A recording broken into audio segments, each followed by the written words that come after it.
리뷰를 하기 전에 이 리뷰는 여러분이 흔히 말하는 정신병자가 리뷰하는 게 맞습니다. 조울증을 이해치 앓고 있는 사람의 감상이지만 일반론적으로 풀어서 얘기할 예정입니다. 조울증은 존나 우울해져 있다가 갑자기 존나 뭔가 하고 싶어져서 뛰쳐나가서 사업하고 글 쓰고 이상한 거 시작하고 그러다가 일주일 있다가 다시 무기력하게 아무것도 안 하는 병입니다.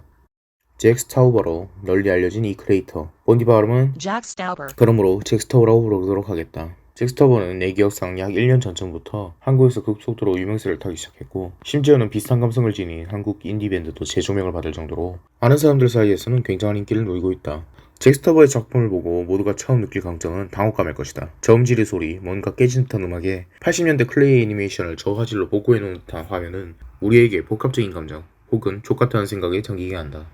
그런 족같은 감성 속에서 잭 스타우버의 매력을 느낀 사람은 그 뒤로도 다른 작품들을 찾아보게 되고 그냥 족같다고 생각하는 사람들은 끄고 잭 스타우버가 아닌 다른 사람들의 작품을 찾으러 간다. 세상에는 나는 즐기지만 다른 사람들은 이해해주지 못하는 감성이 있다. 나의 경우에 우울감 증폭 장치가 그것인데 내 친구들에게 잭 스타우버 영상을 추천했을 때 그들은 한 편만 보고도 족같은 것 좀 그만 보라며 핀잔을 줬다. 그런데 어떻게 했는가? 누구한테 즐거운 작품은 누군가한테는 기분이 나쁠 수가 있고 나는 기괴하고 우울한 영상을 보면 즐겁지만 그들은 수용할 수 없을 게다. 그런 것을 이해받으려고 하면 안 된다. 우리는 모두 마음속에 괴물을 하나씩 키우고 있지만 남들에게 그 괴물을 꺼내서 이해받으려고 하면 그것은 남들에게 폭력이다. 하지만 그 괴물을 꺼내놓는 일은 언제나 즐거운 법이다. 그리고 그걸 이해받았을 때 느끼는 편안함, 불안감의 해소, 동질감은 이루 말할 수 없을 정도로 기분 좋은 감정이다. 우리가 잭 스타우버의 작품을 즐기는 입장에서 남에게 권했을 때의 이야기를 했지만 사실은 잭 스타우버를 즐기는 이유 역시 거기에 있다. 음악과 그림과 연출과 서사와 예술을 뭉친 것을 문화라고 말한다. 그리고 문화는 사람 내부의 공감대를 자극하는 법이다. 문화 충격이란 말이 있지만 그것은 나와 완전히 괴리된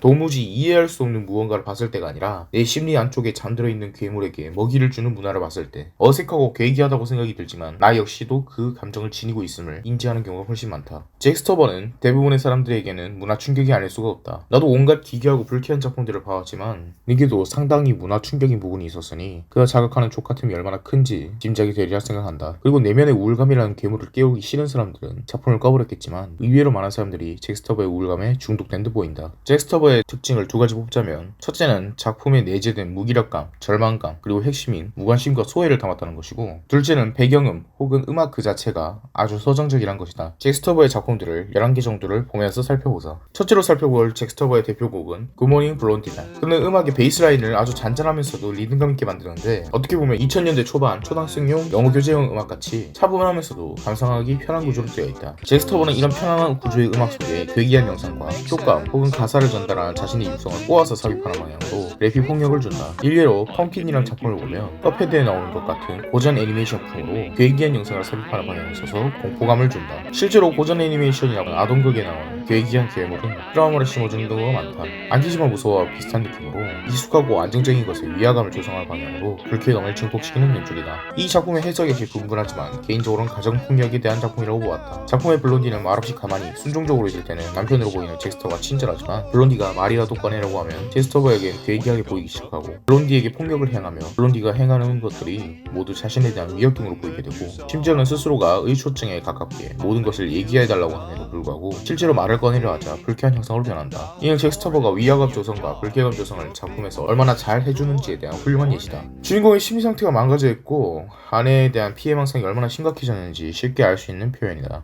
이를 통해 남편 쪽에 공감을 할 수도 있고 폭행을 당하는 아내 쪽에 공감을 할 수도 있다. 이런 어색한 표현으로 사람들을 족같게 만드는 게 잭 스타우버의 주된 무기다. 다음으로 볼 작품은 티어스다. 이 영상은 굳이 해석할 필요도 없이 절망을 주제로 한다. 은근히 흔하게 느낄 수 있는 주제인데 열심히 역경을 헤쳐나왔는지 고통을 그대로 보상을 얻었든지 나는 최선을 다했는데 아무것도 바뀌는 것이 없다든지 시키는 대로 닭가슴살이나 고구마만 먹었는데 살은 안 빠진다든지 정치질할 때 하는 말이지만 난 할 걸 다 했는데 고통에서 헤어나지 못하는 때가 있는 법이다. 그럴 때 우리는 절망하게 되고 어쩌면 그 일을 포기하게 된다. 이런 감성을 노래한 작품이다. 여기서 잭 스타우버의 연출을 짚고 넘어가지 않을 수가 없겠다. 잭 스타우버는 가끔 관념이나 인생에 대한 철학적인 작품을 만들곤 하는데 밀크나 커피 같은 음식에 빗대서 인생을 노래한다. 밀크를 보면 우유가 자연스럽게 관의 형태로 변하는 것, 관 속에서 우유가 스포일, 쏟아져 버리는 것과 눈물방울이 흘러내리는 것이 소의 젖을 짜는 모습으로 변하는 것, 이런 감각적인 연출이 잭 스타우버의 감성을 더욱 증폭시켜준다. 만약 잭 스타우버가 이런 어두칙칙한 노래만 만드는 것은 아닌데 이번에 소개할 작품은 페퍼민트와 닥터이다. 이 두 노래는 상당히 톡톡 튀는 음색과 장난치는 듯한 가사들로 마치 속고 장난하듯 싱그러운 느낌을 주는 작품이다.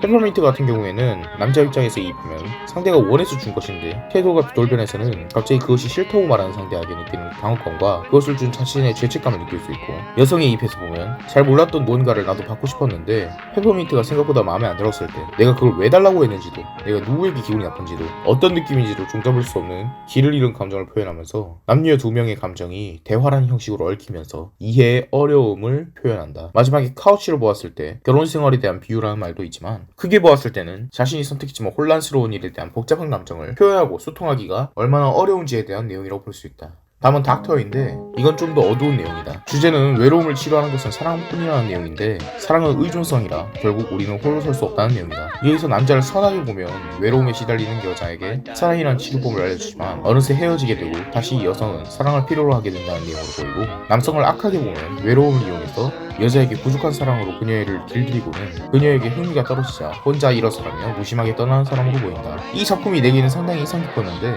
마지막에 I think I'm sick again 이란 말에서 치료법을 알아도 무력하게 사랑을 갈구할 수밖에 없는 모습과 자신 스스로 헤쳐나갈 수 없는 무기력함이 느껴졌고, 너무 괴로운 나머지 남자에게 불쾌할 정도로 아양을 떠는 것처럼 보였기 때문이다. 추하게 사랑을 갈구하게 되는 마지막에서 비록 밝은 분위기의 작품이라지만 행복한 주제의식을 담은 내용은 아니라는 점이 상당히 인상 깊었다. 이는 러브윌이라는 작품에도 드러나는데, 여성이 괴로워하고 있는 상황에서 남자의 뇌가 나와서 여자가 괴로워하고 있는 와중에 나는 아무 감정도 없지만 이 상황을 통해서 우리의 사랑이 더욱 깊어질 것이다 라고 상큼하게 노래를 부른다. 노래는 상큼하지만 바로 옆에 괴로워하는 사람을 이해하려고 하기보다는 추잡하게 사랑이 깊어질 것이라고 이용할 기회를 생각하는 노래로 우리 마음속에 있는 추하면서도 공감 가는 감정을 묘사한다. 멀리해, 무관심, 소외 이런 것들은 잭스터버의 대표적인 감성이다. 아무도 나를 이해하려고 하지 않는다. 이를 극대화한 작품이 바로 헬프다. 바위에 끼인 듯한 남자는 도움이 필요한 것 같지 않냐고 이야기를 듣지만 스스로가 도움이 필요한지조차 모른다. 일단 도움을 받으라니까 도와달라고는 하는데 진짜 스스로가 무엇이 고통스러운지조차 인식하지 못했기에 도움을 줄 수 있는 사람도 정말 당신이 도움이 필요한 게 맞냐고 묻는다. 잭스터버는 다양한 작품으로 무관심과 소외를 노래해왔다. All is Allergic이라는 작품에서도 알러지에 고통받는 사람을 우습게 보는 사람을 그림으로써 무관심을 얘기했지만, 헬프는 완전히 다른 의미를 갖는다. 타인의 무관심뿐만 아니라 스스로의 무관심이다. 헬프의 주인공은 남이 척 봐도 도움이 필요한 상태지만 스스로도 그걸 모르고 도와주러 온 사람도 그가 어떤 도움을 필요하는지 모르며 그 스스로도 모른다. 나는 이를 우울증의 현상이라고 보는데, 스스로가 우울한 것은 알지만 그것을 어떻게 해결할지도 누가 도움을 줄 수 있는지도 모른다. 우울증으로 병원을 가면 의사는 취미활동을 하든 사람들이랑 이야기를 하든 뭘 하든 하라고 한다. 그런데 우울증 환자의 이야기는 대부분 사람들에게 꺼려지고 사람들은 그 사람이 이상하다고 우울증 환자 아니냐고만 생각하지 아무도 그를 이해해주지 않는다. 심지어 우울증 환우끼리도 서로를 이해할 수 없을 때가 많다. 하다못해 우울증 환우끼리 서로를 이해 못할 때는 더 괴롭기까지 한다. 우울은 스스로 절대 해소할 수 없다. 그렇다고 의사가 주는 해결책도 그다지 도움이 안 되는 경우가 많다. 우울증 환자들은 대부분 사람들에게 자신의 감정을 표현할 수 없다. 우울증 환자들이 사회생활을 꺼리는 건 역시 그렇고, 사회생활을 비교적 잘하는 우울증 환자 역시도 자신의 진짜 감정을 숨기는 데 능할 뿐이다. 그들은 대부분 사람들을 대하는 것을 공포스러워하면서도 억지로 사람들과 대화하려고 한다. 자신이 뭘 무서워하는지도 모르는 채 해결하기 위해서. 이 영상 초반에 나는 이해라는 말을 썼다. 우울증 환자뿐만 아니라 자신 내면의 우울감을 인지하고 있는 사람들 역시도 자신이 뭐에 우울한지 이해하지 못한다. 아무도 공감해주지 못하는 우울감에 자기 스스로도 공감을 못하는 셈이다. 그런데 잭스터버는 그 우울감을 일깨워주는 트리거 역할을 한 것이다.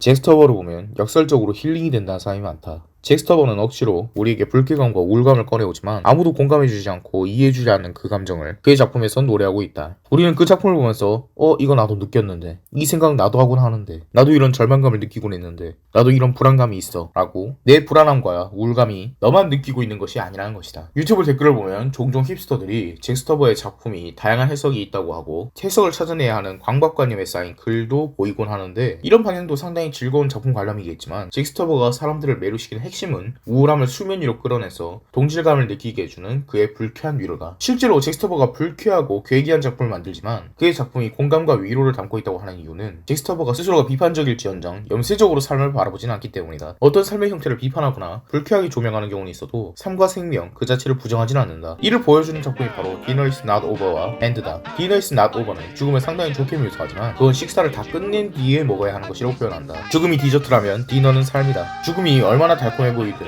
삶을 다 살기 전까지는 맛보아서는 안 되는 것이라고 표현한다. 죽음이 좋다고 표현하는 작품이도 상당히 삶을 예찬적 태도로 바라보는 작품이다. 다음은 엔드인데 이 작품에서 역시 해피엔드는 없다라고 반복적으로 말하는 것을 보아 삶을 부정적으로 보는 것이 아닌가 싶지만 행복한 삶에 어떤 순간이 있어도 끝에는 절대 행복이 없다고 표현하는 것인 만큼 죽음에는 어떠한 가치도 부여할 수 없는 무라는 것이다. 삶이 끝나면 해피도 배드도 없는 것이다. 그냥 엔드뿐이다.